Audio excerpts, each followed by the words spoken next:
Pack your bags and get out. I have no use for you anymore. From now on, the job in the house belongs to my new wife and son. You won't get a dime from me." These were the words I heard from my longtime husband, Fabio, in front of the family I had gathered. How pathetic it felt. I couldn't say anything back and just looked down. Fabio seemed happy as he cast me out, imagining a bright future with his new woman beside him. But who could have imagined the dramatic turnaround that followed? Fabio's future, far from being bright, turned into complete darkness with no path in sight. I am Sophia Wilson, 51 years old this year. I work as an administrative assistant at the General Hospital where Fabio, a doctor, is employed. This hospital is run by Fabio's father, the chief, and his brother Tom also works there as a doctor. It's essentially a family-run hospital. I joined after graduating from college. Fabio noticed me while I was a new office worker, and we got married. I was happy in the beginning. I could continue working at the hospital even after marriage, and I felt proud watching Fabio, a thriving doctor. 2 years into our marriage, we were blessed with our daughter, Mary. Raising her was tough, but watching her grow was my joy. Not far from our house is where my in-laws and Tom's family live. We rarely gather due to our busy schedules, but one day my in-laws invited us over for a feast. Honestly, I'm not very comfortable around my mother-in-law. She is incredibly indulgent with Fabio. Even now, she comes to me with her worries about Fabio, and if he ever complains, I'm the one who gets a lecture from her. Today was no exception. "Sophia, you left Mary with Fabio while doing laundry this morning. Fabio is tired from his demanding job. Don't you think as a wife you should let him rest on his days off?" "I'm sorry, Mary was fussy." "It's normal for kids to be fussy. You should have prepared in advance. Let's not sweat the small stuff. Come sit over here, Sophia and Mary." Usually my father-in-law steps in, and that's when the lecture ends. Fabio pretends not to hear or doesn't care, and I always wonder if this is typical for sons and their mothers. Each time I feel frustrated. Tom and his wife, Michelle, have a 3-year-old boy. They always say how quiet and nice girls are, doting on Mary. Michelle is always bright and charming, managing well with my in-laws. She seems so effortlessly perfect to me. For the celebration, my in-laws had prepared a gift for Mary, a cute stuffed animal, which she hugged with joy. Since they had 2 grandchildren, my father-in-law had also prepared a gift for Tom's son, a toy doctor's kit with a stethoscope, thermometer, and syringe. We all laughed at the gift. "Dad, isn't it a bit early for that? Planning to make him a doctor." "He's my grandson. Of course he's going to be a doctor." "Well, I have no such intention. It's just that he played doctor the other day, so I thought of this kit. My son remembered his shots from the other day. Thanks, he'll probably inject me every day now." After a lovely meal, we decided to head home as Mary fell asleep. Exchanging goodbyes at the door, Fabio muttered under his breath as we stepped outside, "So what if he's a boy?" I was startled by his angry tone when he looked normal, so I thought I misheard and eventually forgot about it.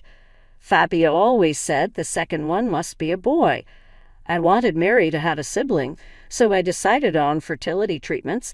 Despite the time, effort, and money spent, I eventually gave up. Fabio, who complained about the cost and effectiveness of the treatments, didn't say anything when I stopped.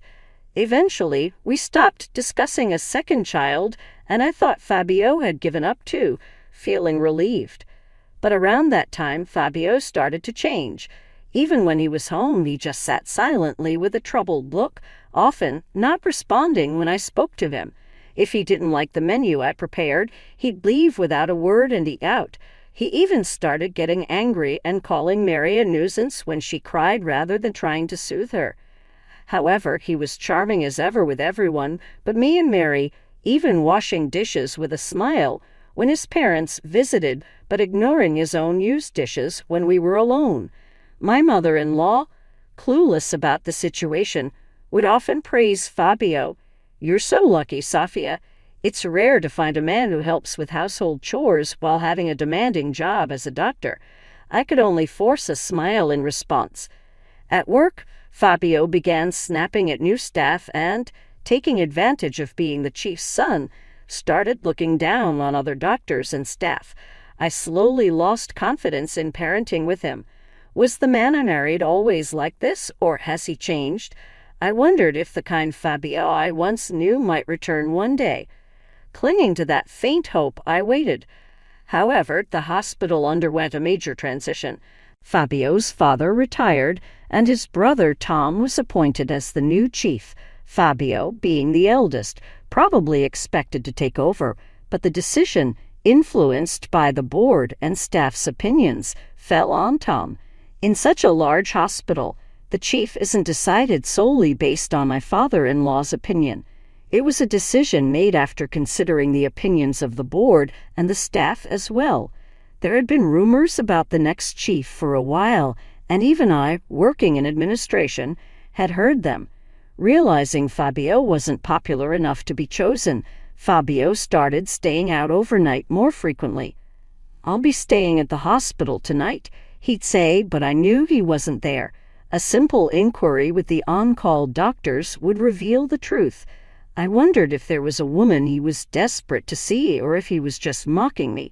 It was sad, but I couldn't even muster the energy to be angry.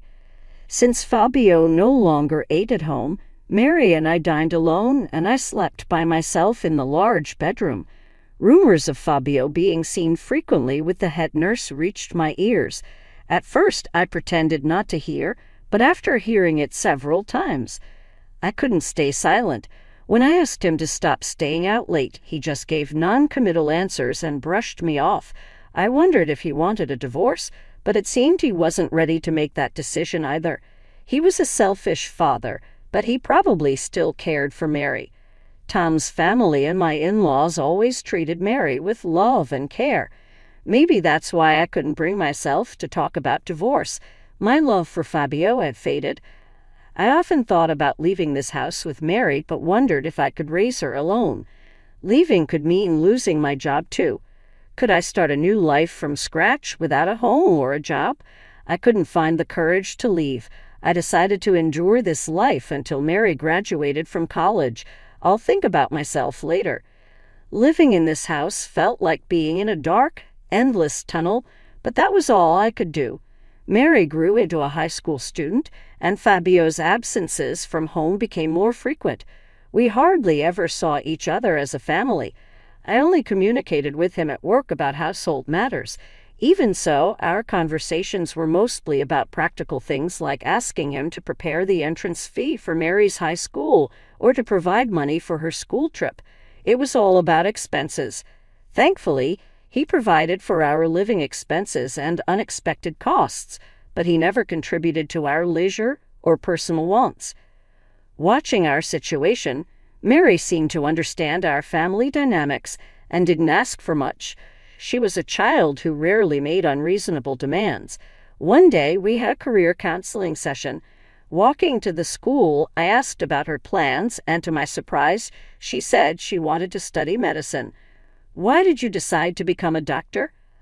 I asked. "I want to be a doctor like Tom. Mary once had a serious accident in elementary school. She was hit by a car, and it was feared she might lose her right leg. Desperate, I begged Fabio to save her even if it cost my own life, but he quickly gave up, saying it was impossible due to the extent of the damage. I ran to the chief's office. "Please save Mary." Hearing about the situation, Tom quickly assembled an excellent medical team to examine Mary. Thanks to an 8-hour surgery the next day, Mary didn't lose her right leg. "Thank you so much, Tom." "Oh, I just gathered our hospital's best staff, but I wonder why Fabio didn't do it. She's his only precious daughter," Tom said, puzzled. But I understood. Fabio wasn't respected in the hospital. Even if he had asked for help, I doubt anyone would have come forward. It was possible because of Tom, a chief who was respected. Tom and his wife had always adored Mary since she was little. It wasn't Fabio but Tom who patiently supported her through the rehabilitation after surgery. You're doing great with the physio, Mary. Just a little more and you'll be walking. Then you'll get a reward. Yeah, I promise I'll be walking soon. That's right. You're a hard worker, Mary, Tom said, watching over her physiotherapy. Maybe it was natural for Mary, who had gone through such an experience as a child, to want to become a doctor like her Uncle Tom. I couldn't help but wonder if it had been different with Fabio. If only he had been the kind of doctor his daughter wanted to emulate. It was sad that, despite her father being a doctor, Mary didn't aspire to be like him. Mary and I decided to go on a trip. Tom suggested it, saying that Mary would soon be busy with her studies, so we should take a leisurely trip while we can. He even offered to pay for it. We had never considered a trip, just the two of us, but accepting his kind offer, I decided to go. I also made a significant decision in secret and set off on a 2-night, 3-day journey with Mary. The trip was delightful. It felt like a cleansing for our weary hearts, and both Mary and I enjoyed it to the fullest. Last night, while we were in a spa, I asked Mary what she thought about her dad. I think he's terrible. I despise him as a person. It's sad to think such a person is my father, but I've come to terms with it. Uncle Tom has been kind enough for both of them. But what about you, Mom? Are you okay with this? Mary, I'm sorry for making you endure all this. When you told me you wanted to be a doctor, I realized you weren't a child anymore. You've become a woman who can chase her own dreams. I was relieved and happy. From now on, I won't hold back either. Just like you're chasing your dreams, I'll firmly walk my own path in life. What are you thinking about, Mom? Oh, I think I spoke a little too much. I'll get out first. With that, I left the spa ahead of Mary. On the last day of our trip, we planned to sightsee until around 3:00 p.m., and then take the evening flight home. However, I complained of a headache and decided to return earlier after a quick breakfast. Mary wanted to come back with me, but I told her, "You should enjoy yourself a bit longer. I'm fine, it's probably just menopause." So I left Mary at the destination to enjoy some time alone at a cafe and take the planned flight back later. I didn't worry about her. I didn't want to waste Tom's kindness. Let Mary enjoy herself till the end and get a souvenir for Tom. Mary seemed puzzled but agreed, staying behind as I had said. Thanks to my hurry, I arrived home before 10:00 a.m. The front door was locked. Now the real game begins. I muttered to myself and unlocked the door.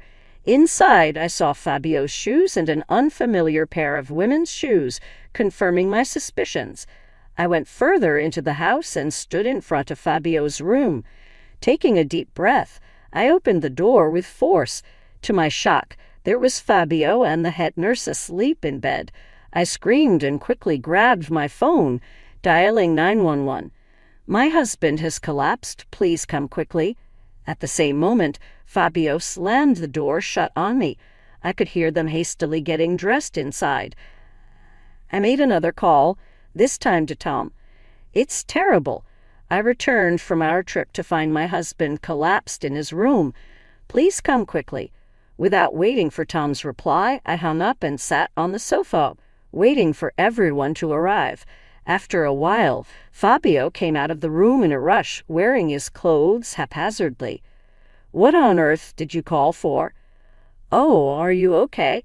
I thought you had collapsed, so I called an ambulance and the chief. They should be here any minute.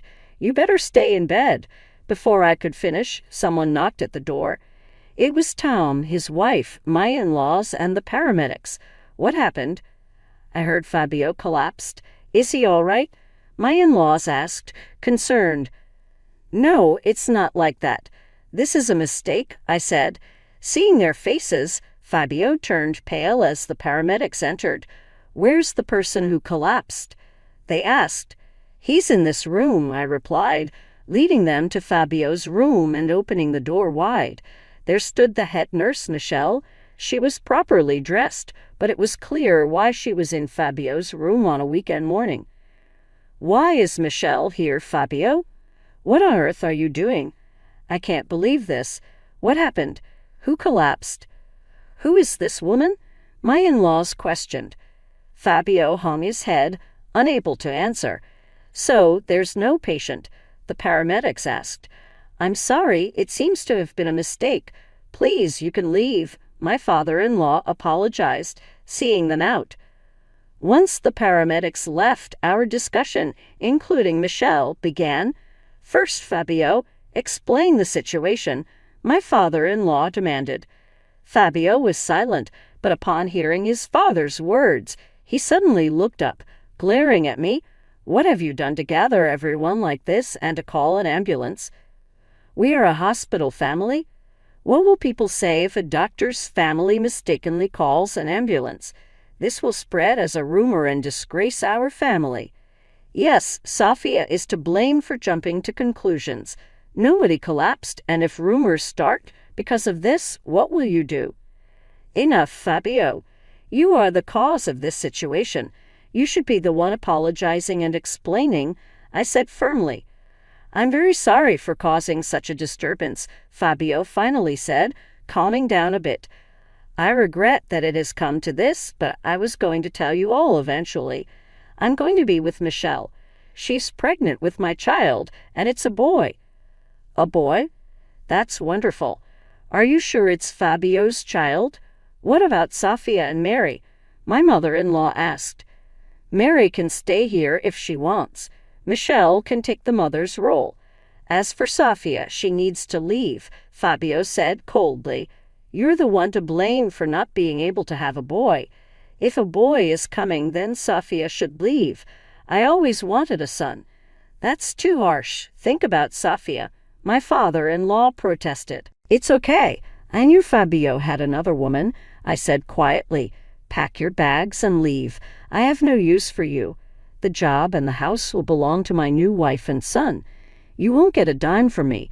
If you had a boy sooner, none of this would have happened. If I had a son, I would have been the chief. The only difference between Tom and me is that he has a son, Fabio declared. Everyone gasped at Fabio's words. So he blamed me for not becoming the chief. Fabio, that's not true, my father-in-law spoke quietly. It's true Tom has a son, but that's not why. So what? I'm the eldest son. It's your attitude, blaming others and not reflecting on yourself, disrespecting the staff and new doctors. People won't follow a leader like that. What if I had a son and Tom only had a daughter? Would you have made me the chief? No, even then I would have recommended Tom. Unless you change, you can't lead. Even if you were my only child, I wouldn't have chosen you as chief. I would have chosen someone else. Fabio turned red with anger, trembling. The fist at the end of his arm, which hung by his side, was tightly clenched. His shoulders were tense and his eyes were bloodshot. How can it be my fault I didn't become the chief? Fabio, it's okay. You are a fine doctor. Michelle tried to console him. Looking at her and then her belly, Fabio calmed down a bit. Right, I'm a doctor. I've strived to be the chief, but now I'll work hard for my son. That's right. We should just focus on doing our best in this house. I felt a sharp pain in my heart, realizing how much Fabio cared for the child in her belly. No, we can't just go along with what Fabio says. It's too selfish. We have to consider Sofia and Mary too. Tom, just stay out of this. This is about my child. You already have a son, and because of him, you became the chief. I should have been the one to take over, but you took my place. But that's fine now. I will have my own son. My son will be the chief after you. I will reclaim the position you took from me through my son. Sofia is just in the way now. For my son's future, she needs to leave. I'll give her some severance pay, and she can just take that and go. What are you talking about, Fabio? Don't you know Sofia is now the administrative head and also a board member? We can't just make her resign because of our own convenience. Office manager. Board member? Sofia, what do you mean? Fabio, you haven't been home, so there was no chance to tell you. About 3 years ago, I became the office manager and also a board member of the hospital. I participate in the hospital's critical personnel decisions. When did this happen? As long as you keep looking down on others like that, you'll never become the chief. It's not just my opinion or my father's, but that of the entire board. How dare you? Sophia was recommended to be a board member because she's diligent and sincere. Now many people on the board listen to Sophia's opinions. Even if you make a fuss, she's not someone who could be easily dismissed from her job. In fact, if they find out about today's incident, it could be more than enough reason for you to be advised to resign. When did all this happen? Are you saying I could be fired because of you? Come on, Fabio. Even if she's acting all high and mighty as the administrative head, she's still just office staff. Doctors are definitely more important. If we can't fire her, let's just keep her employed. Once our son is born, we can run the hospital however we want. What are you thinking? I thought you were a competent head nurse, but do you lack compassion? I have been living my life earnestly, too. I've struggled so much, so it's only fair I have high hopes. Besides, the child in my belly will be your grandchild or nephew. Isn't it natural to raise him in this house to be a distinguished doctor? Yes, let's think about the boy first. He might be the important heir. Be quiet, Fabio's father interjected, initially angry with his wife, but when Michelle mentioned the unborn child, he couldn't be as stern with her. The child is innocent, but Michelle's approach is too harsh. Michelle, I'm sorry, but we need a DNA test. Why? Why would you say that? Michelle's face turned pale. Fabio also seemed shocked by Michelle's reaction. There's no need to worry. A DNA test isn't painful, and it's over quickly. We'll just prove he's our son. You can't prove he's Fabio's child, can you? Sophia quietly said to Michelle, who then grabbed her bag and left the house without turning back. Michelle, wait, what's going on? Fabio called after Michelle, but she didn't listen and left. What's going on? The child in Michelle's belly isn't your child, Fabio, Sophia revealed. Don't be ridiculous. What do you know? Are you jealous because you couldn't have a son? But to lie about it is too much. I'm sorry for keeping quiet until now. Look at this, and you'll understand, I said, handing Theo an old file. It was from the fertility clinic they had visited years ago, which I had kept hidden. Fabio sat down in shock as he read it. My son, he lamented, burying his face between his knees and crying. I had thought of working with him in this hospital. When he became a doctor, if he had become the chief, the one I couldn't be. His reaction was understandable, as the dream of having a son had vanished in an instant. I picked up the file from the floor and showed it to Fabio's parents, and Tom and his wife. It stated that Fabio had a 0% chance of fathering a child. After Mary's birth, Fabio had been hospitalized with a severe fever, which apparently rendered him infertile. Once during their fertility treatment, I had asked Fabio to submit a sample for testing. The result was in the file, which I had silently kept hidden. Fabio didn't move for hours, his face buried in his hands. Michelle had not shown her face to them since that day. She had been absent from work, so Tom had her listed as medically absent. They heard Michelle's story through a lawyer. Michelle and her husband, who often argued, had been living a life of separation and cohabitation for years. Michelle initiated the divorce when she discovered her pregnancy, and her husband, not informed of anything, was confused about why she suddenly wanted a divorce amidst their usual quarrels. However, the divorce was finalized without any objections. Long before the divorce, Michelle had been aggressively pursuing Fabio, aiming to be his next wife. She would badmouth the hospital staff and me to Fabio, convincing him that she was right and superior, and gradually began to manipulate him. The child in her belly was from her estranged husband, and now that he knew the truth, he wanted to take custody. I had once overheard Michelle and Fabio talking. They were behind the hospital near the incinerator, thinking nobody would come there. Fabio and Michelle were discussing their future dreams. There, Michelle was using her pregnancy to strongly press Fabio for marriage. She even wanted the house me and Fabio lived in, planning to raise the son there once I was out of the picture. It was at this time that I came up with this idea. That's how I made all the preparations and let the two of them drop in. Michelle ended up losing everything. Her son will be taken in by her ex-husband. She can't go back to work, and the position of a doctor's wife she longed for is also out of reach. She might have dreamed of living in that house, but now it all vanished like a bubble. Fabio still works as a doctor at the same hospital, but his credibility is plummeted after causing such a fuss by calling an ambulance. The rumor has spread so widely within the hospital, almost no one is unaware of it. He hardly has a few patients a day and can no longer look down on the staff, just sitting quietly in his office looking out the window. Now I live with Mary in a condo located 10 minutes on foot from the station in a green area.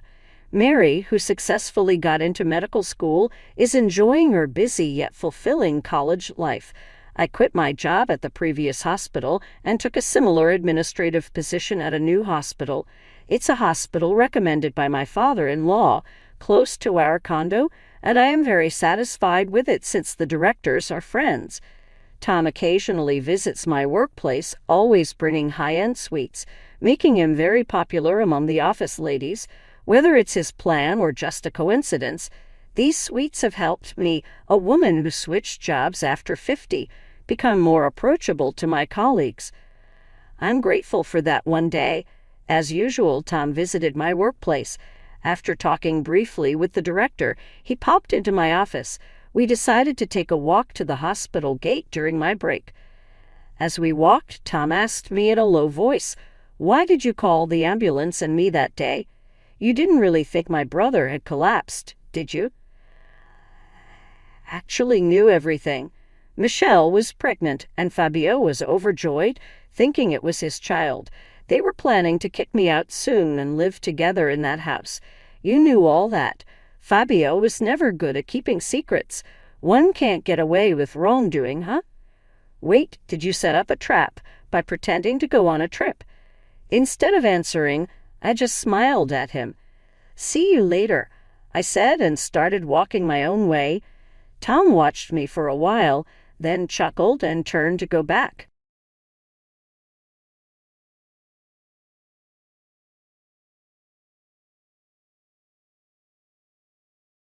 The sunlight faded into a soft glow as the day's warmth lingered in our living room, a prelude to what I thought would be a joyous evening.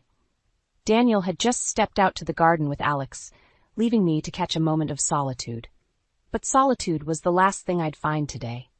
Jenna, Alex's fiancée, lingered behind, her presence like a shadow that chilled the air. I turned to follow Daniel and Alex, but Jenna's voice, icy and sharp, cut through the silence. "Marianne, you might want to sit down for this." Confused, I faced her, noticing the lack of warmth in her eyes. "Is everything okay, Jenna?" She smiled, but it was devoid of any kindness. "Oh, it's perfect. Just thought to let you know you won't be needing to worry about what to wear to the wedding." I blinked, puzzled. "What do you mean?" "You're not invited, Marianne." Her words were blunt, like a slap. "You see, you're not really Alex's mother. It would be embarrassing to have you there." I felt a cold knot form in my stomach. "Embarrassing? Jenna, I've been Alex's stepmother for nearly 2 decades. Her laugh was hollow. "Stepmother, right? But not his real mother, just a reminder of his father's past. We wouldn't want to complicate things with your presence." I staggered back, her words wounding deeper than any physical blow. "Jenna, Save it, Marianne. We've made our decision. This is for the best." With that, she turned, leaving me standing there, grappling with a mix of shock, hurt, and disbelief. Daniel's laughter floated in from the garden, a stark contrast to the tension inside. I stood there feeling a profound sense of isolation, as if the family I thought I had was nothing more than a mirage. Gathering my composure, I followed Jenna outside, the weight of her words anchoring me to the spot. Daniel and Alex were deep in conversation, their laughter a balm to the sting of rejection I felt. "Everything okay, Marianne?" Daniel asked, noting my silence. I forced a smile, not wanting to shatter the moment.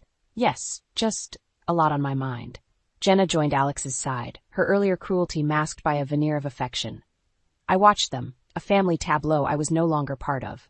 The evening wore on, but the joy had evaporated, leaving a chill that no amount of laughter could dispel. Jenna's words echoed in my mind, a constant reminder of my place, or lack thereof, in this family.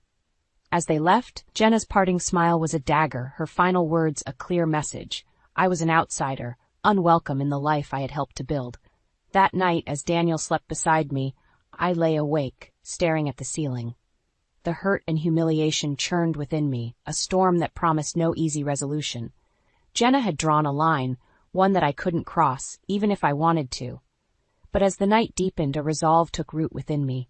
Jenna may have thought she'd won, but I wasn't ready to accept defeat, not yet. There was a part of me quiet but unyielding, that whispered of retribution, a voice that said this wasn't the end but a beginning.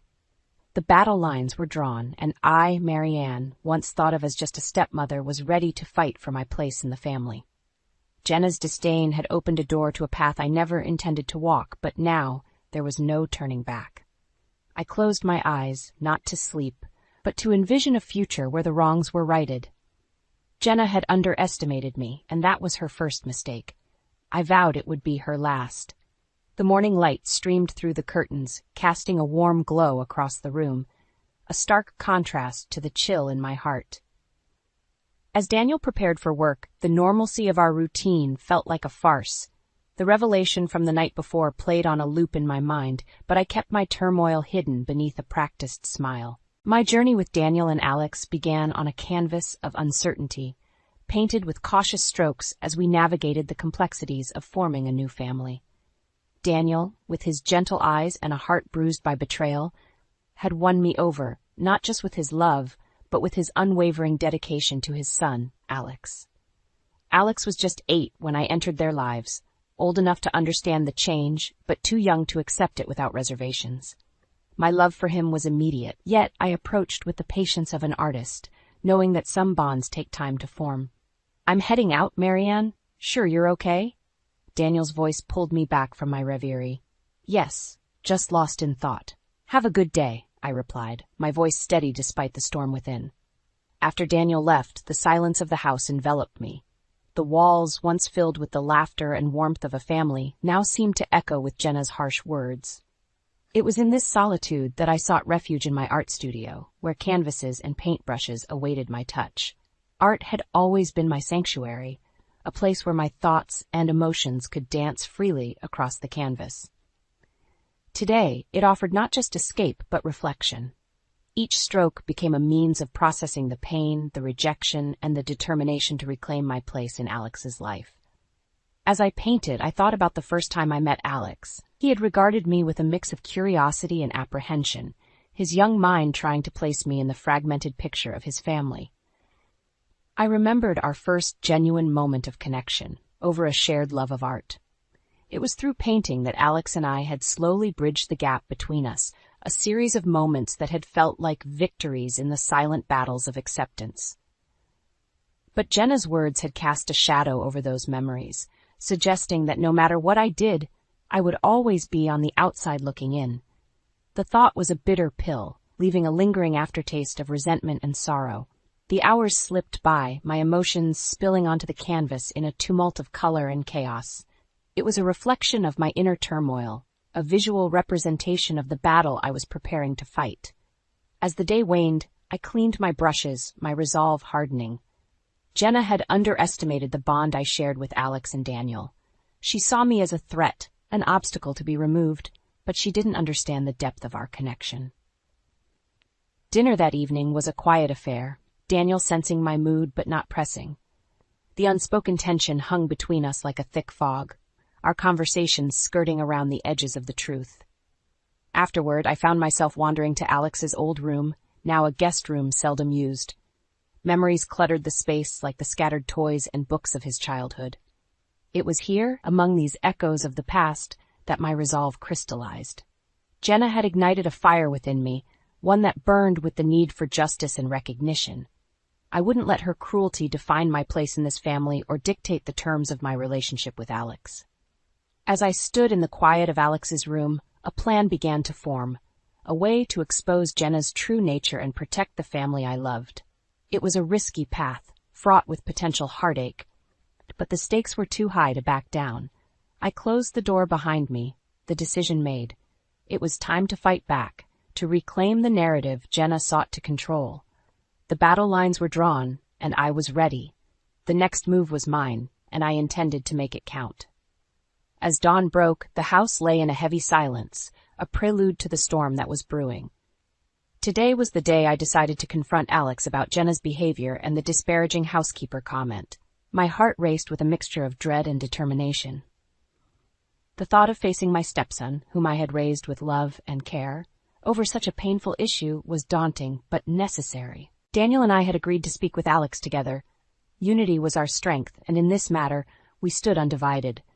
Daniel's support was my anchor, his calm demeanor a counterbalance to the tempest within me. "Are you sure about this?" Daniel asked, concern etching his features as we sat at the kitchen table, waiting for Alex to arrive.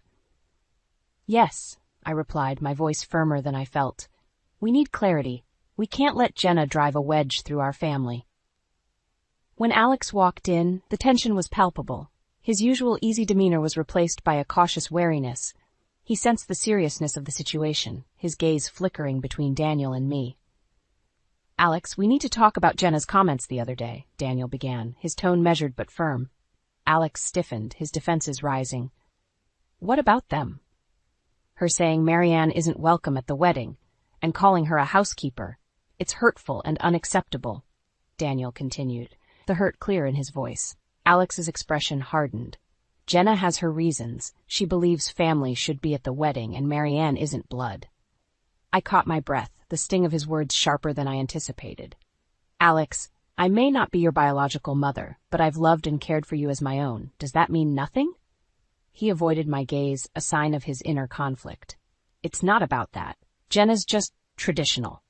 "Traditional?" I echoed, disbelief coloring my tone. "Or is it her way of asserting control, of excluding me from our family?" Alex shifted uncomfortably, a crack in his facade appearing.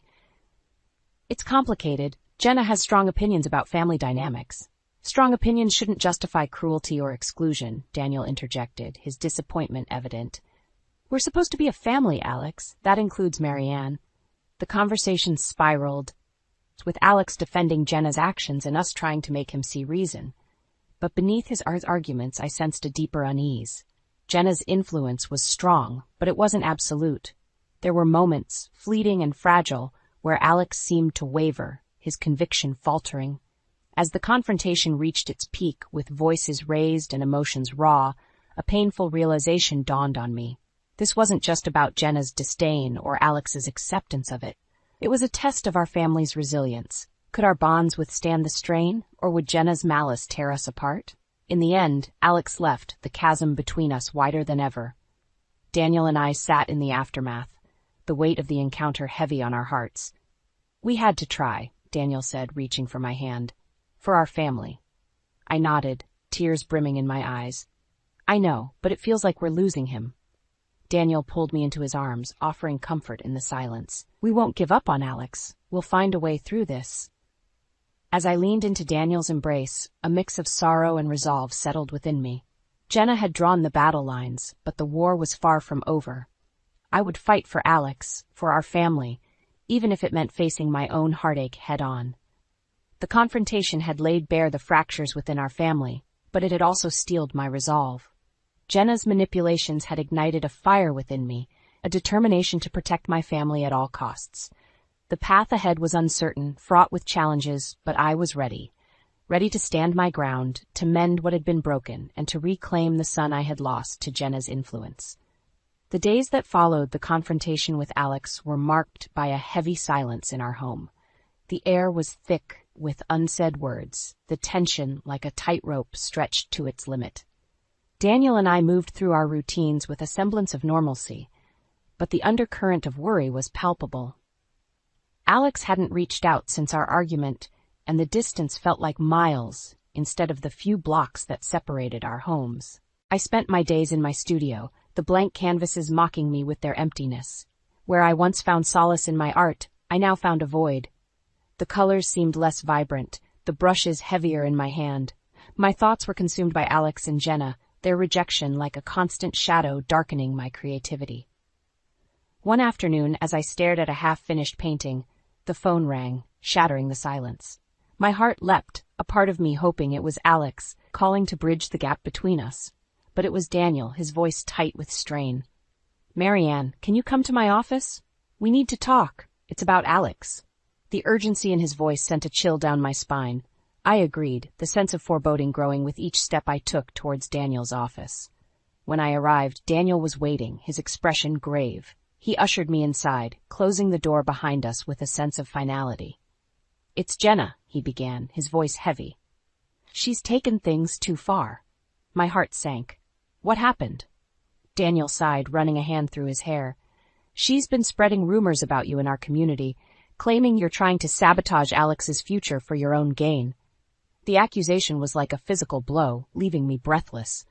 "But that's absurd. Why would she do this?" "Control," Daniel replied, his eyes dark with anger. "She's trying to isolate Alex to make sure he's completely under her influence, and she's using you as the scapegoat." The realization was a bitter pill to swallow. Jenna wasn't just content with excluding me from their wedding. She wanted to erase me from Alex's life entirely. "What are we going to do?" I asked, the fight in me reigniting. I couldn't let Jenna's manipulations go unchallenged, not when our family was at stake. "We fight back," Daniel said, his determination mirroring my own. "We gather evidence of her lies and expose her for what she is." The plan was risky, fraught with potential fallout, but the alternative, standing by while Jenna tore our family apart, was unthinkable. We agreed to start by reaching out to friends and acquaintances to counter Jenna's narrative with the truth. As the days passed, we pieced together a clearer picture of Jenna's campaign against me. Her lies were insidious, designed to sow doubt and discord among those who knew us. But with each conversation, with each piece of evidence we gathered, the tide began to turn. People were hesitant at first, but as we shared our side of the story, their skepticism gave way to support. The work was exhausting, emotionally and physically, but it brought Daniel and me closer together. Our evenings were spent reviewing what we had learned, planning our next steps, and most importantly, reaffirming our commitment to each other and our family. Then, just as we were beginning to make progress, a bombshell dropped. Alex reached out asking to meet. It was the first communication we'd had since the confrontation, and my emotions were a whirlwind of hope and apprehension. As we sat across from Alex in our living room, the air thick with unspoken questions, I saw the conflict in his eyes. Jenna's influence was still there, but so was the son I knew and loved. "Mom, Dad," he began, his voice uncertain, "I think we need to talk." The use of mom was a lifeline, a glimmer of the Alex I remembered. As he spoke, outlining his doubts about Jenna and her actions, I felt a door opening, a chance to mend the fractures in our family. The fallout from Jenna's machinations was far from over, but this moment, this conversation, was a beginning. It was a chance to fight for our family, to pull Alex back from the brink, and to stand united against the storm Jenna had unleashed. The path ahead was uncertain, the challenges daunting, but with Alex reaching out, we had hope. And sometimes hope is the strongest weapon in the battle to reclaim what's been lost. The days leading up to Alex and Jenna's wedding were fraught with a tension that seemed to permeate every aspect of our lives. Despite Alex's tentative outreach and his expressed doubts about Jenna, he seemed trapped in the inertia of the wedding plans, unable to break free from Jenna's manipulative grasp. Daniel and I had prepared as best we could for what we knew would be a challenging day. Armed with the truth about Jenna's deceit, we hoped to expose her before it was too late, to save Alex from a mistake that could very well ruin his life. The morning of the wedding dawned clear and bright, a stark contrast to the storm brewing within our hearts. We received a message from Alex, a simple plea for us to be there, despite Jenna's wishes. It was a sign that the tide might be turning, that Alex was beginning to see through Jenna's facade. We arrived at the venue with a sense of purpose, the evidence of Jenna's lies securely in our possession. The guests were milling about, a buzz of anticipation in the air. Jenna was nowhere to be seen, presumably preparing for her grand entrance. As we mingled among the guests, sharing polite conversation, I could feel the weight of the upcoming confrontation. It wasn't long before whispers began to circulate, fueled by Jenna's allies, painting me as the villain of the piece. But we had allies of our own, those who had seen through Jenna's charade and were willing to stand with us. We had planned to confront Jenna privately to avoid a public spectacle, but fate had other plans. Jenna made her entrance, radiant in her bridal gown, the picture of innocence. But the facade didn't last. As the ceremony was about to begin, Daniel stepped forward, the evidence of Jenna's lies in hand. The room fell into a stunned silence as Daniel spoke, his voice calm but carrying a weight that demanded attention. He exposed Jenna's manipulations, her attempts to drive a wedge between Alex and our family, and her cruel campaign of lies against me. Jenna's reaction was immediate and incendiary. She denied everything, her voice rising in anger as she accused us of trying to ruin her special day. But the evidence was irrefutable, and as the guests murmured among themselves, it was clear that Jenna's deceit was laid bare for all to see. Alex stood frozen, the conflict evident on his face. It was a moment of reckoning, a chance for him to finally see Jenna for who she truly was. The confrontation escalated, voices raised in accusation and defense, until suddenly, Alex spoke. His voice cut through the chaos, a beacon of clarity in the tumult. "Enough!" he exclaimed. "I can't do this. I can't marry someone who would go to such lengths to hurt the people I love." The room fell silent, all eyes on Alex as he turned to face Jenna. "I was blind," he continued. "Blinded by love, or what I thought was love. I see now the pain you've caused, and I can't be a part of that." Jenna's face crumpled, her facade crumbling as she realized her schemes had backfired. The wedding was called off, the guests departing in a whirl of whispered speculations and shock. As the dust settled, Alex approached Daniel and me, his expression one of remorse and relief. "I'm sorry," he said, his voice thick with emotion. "I see now what she was doing. Thank you for not giving up on me." The wedding fiasco was a turning point, a painful but necessary catharsis that cleared the way for healing. Jenna had shown her true colors, and in doing so had freed Alex from her grip. We left the venue together, a family once more united, not by blood, but by the bonds of love and forgiveness. The road ahead would be challenging, but we faced it together, stronger for the trials we had overcome.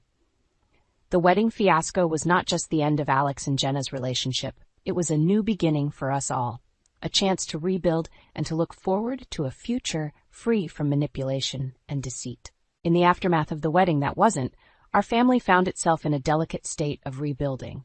Alex, freed from Jenna's manipulative clutches but bearing the weight of his actions, sought redemption in the eyes of those he had wronged.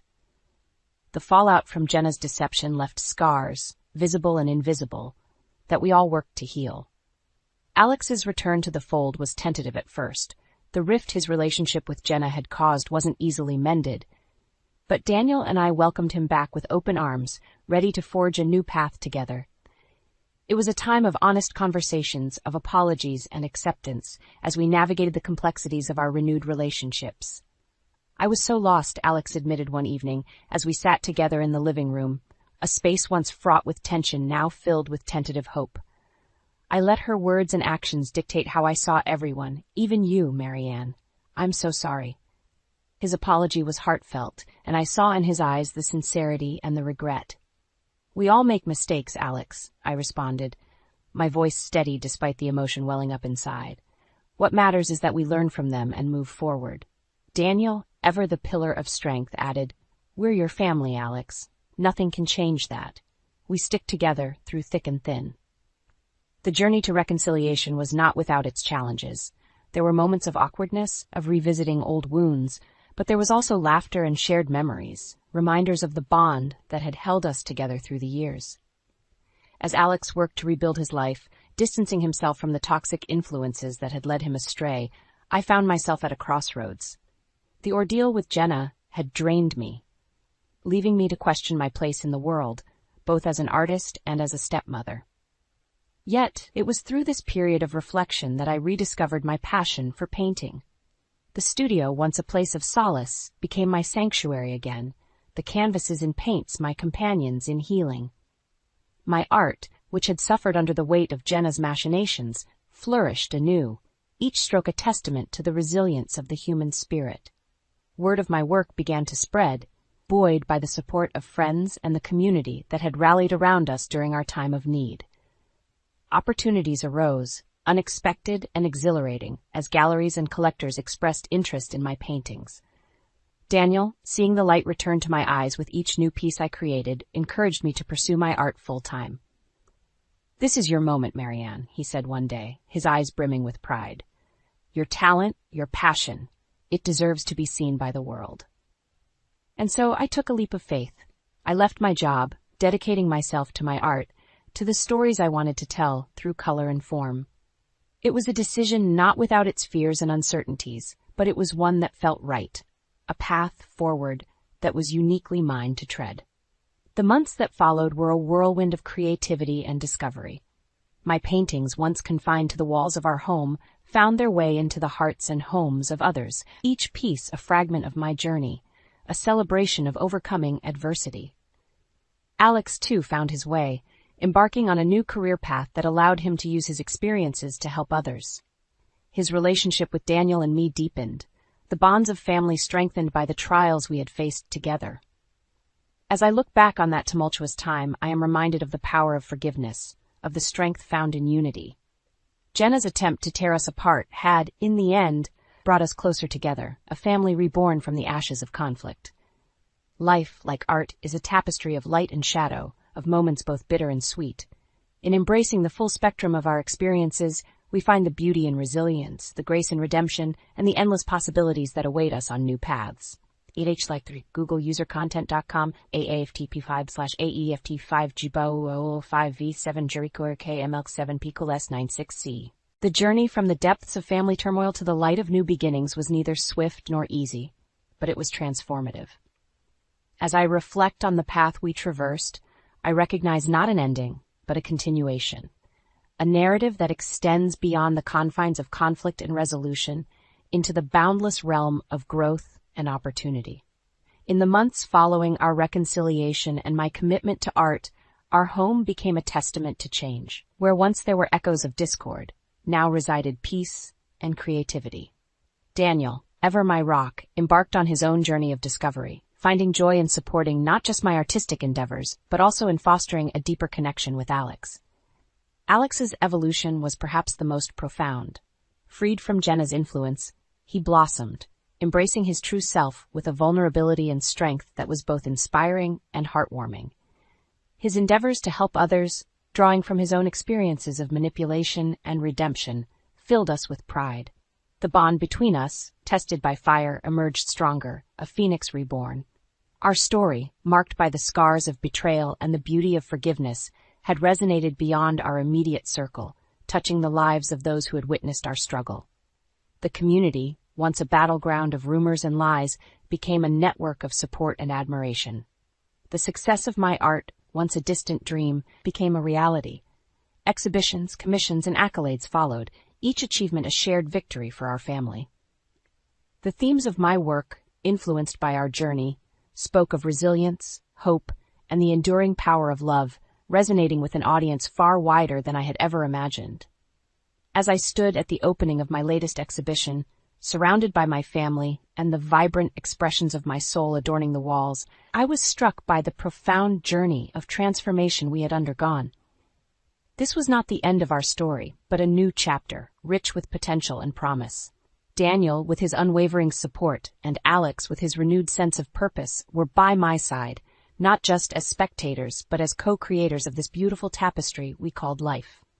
The trials we faced had not only tested, but ultimately affirmed the strength of our bond, teaching us that the essence of family transcends blood and conflict.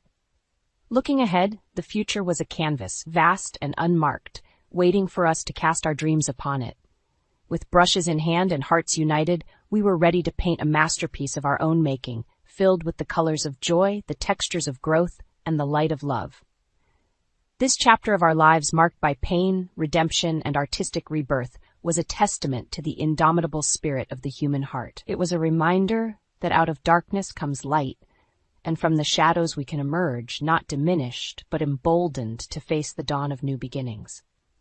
As the evening drew to a close, I realized that our story, with its twists and turns, its lows and highs, was a beacon for anyone navigating the stormy seas of life. It was a narrative of hope, a declaration that no matter how fierce the tempest, The sun awaits to bathe us in its warmth and light. In the end, our journey was not just about overcoming adversity, but about embracing the beauty of the life that lay before us, rich with possibility and enlivened by love.